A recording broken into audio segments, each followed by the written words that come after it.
আমাদের দলের সৃষ্টি করতে এখন পর্যন্ত সকল রাজনৈতিক কর্মসূচি যে নির্বাচন তা না, তো নির্বাচনী প্রচারণার বাদেও আনুষঙ্গিক এগুলো ওনারা দীর্ঘ 18 বছর পরে সিলেটেই প্রথম আসতেছেন চেয়ারম্যান হিসাবে এবং একই সঙ্গে বাংলাদেশের নির্বাচনের কার্যক্রম এখান থেকে শুরু করবে। তো এইটা ওনার দুই দিক থেকেই ইম্পর্টেন্ট। একটা হচ্ছে সবসময় ধারাবাহিকতা, জিয়াউর রহমান, তারেক রহমান আমার তারা এই সিলেট পূর্ণভূমি সিলেট থেকেই তারা সকল কর্মসূচি আরম্ভ করে। সেই ধারাবাহিকতায় এখান থেকে সারা বাংলাদেশের কাজটা এখান থেকে শুরু হবে।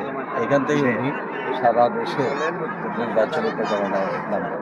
আমার মনে হয় এটা আমরা ভাগ্যবান শাহজালাল শাহপুরান এবং 360 পূর্ণভূমি এবং শিশুচন্দ্রের পূর্ণভূমি আমরা নাগরিক হিসাবে আমরাও এবং এছাড়াও ওনার সঙ্গে আরেকটা বিশেষ আমাদের এই অঞ্চলের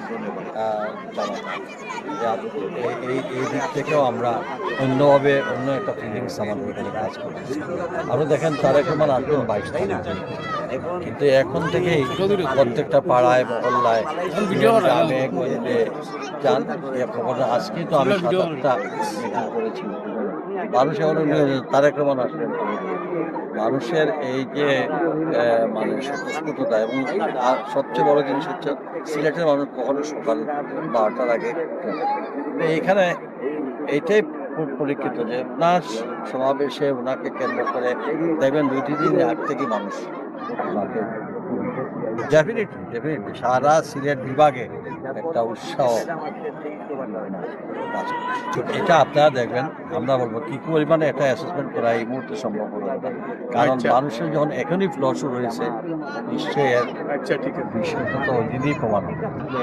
এটা সিলেটবাসী আজকে সিলেটবাসী সবসময় আউলিয়া পীর সেরেমনি শাহজালাল শাহপুরানের কারণেই আমরা ধন্য হয়েছি এই সিলেটবাসী।